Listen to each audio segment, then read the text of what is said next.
But now this idea, now that we need to entrench this position of Chief Cabinet Secretary in the Constitution, is being interpreted in some quarters as simply a way of rewarding individual, securing the position of Honorable Musalia Mudavadi, for instance.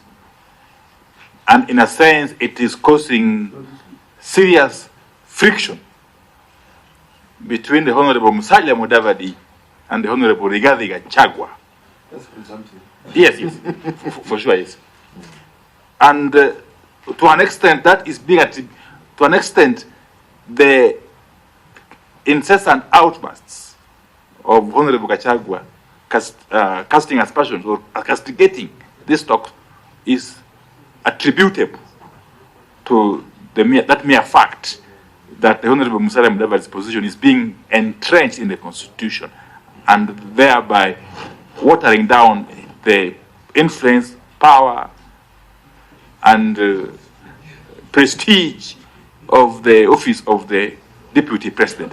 What's your take on that, as a scholar of high repute, Dr. Mutobwa? Yes. Dr. Mutobwa, and then as you respond to my brother on some of those matters that are presumptive, I also wanted, you have no opinion on the entrenchment of the office of the official opposition leader? Thank you for those questions. I will want to start with Honorable Wandai's question. I am not a politician. I do not understand the intricacies. We basically are speaking to the mechanics of state and how state power is shared and how it is managed. The Honorable Musalia Mudavadi is an individual. He is holding the office. The offices created in the Constitution are for perpetuity. We hope that the offices cannot be equated to the individual holding them for the time being. However, the politics of the day is for politicians to talk about. But my thinking is that the seeming tension between the office of the Prime Cabinet Secretary and Deputy President, in a manner of looking at the framework in the statute, in fact, is a more justification why a statute may be useful in delimiting those functions properly. But even more importantly is an office that has the ability to improve delivery of service, coordination of cabinet functions, cannot be, you cannot say you do not want that office simply because a current political arrangement does not favor that kind of thinking. I do not think that the thinking around the Azimio or the Kenya Kwanza entrenchment or creation of a chief cabinet secretary or prime cabinet secretary was meant to entrench a certain individual.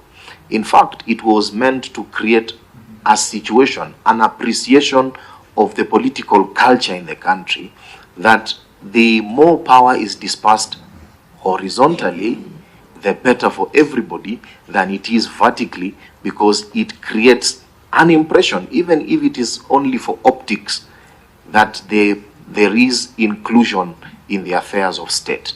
That is my thinking. Now, the other question asked by Honorable Omar, security of tenure, a very difficult one, because it is difficult to prescribe security for tenure for one cabinet secretary and not the others. But this is a political conversation to have.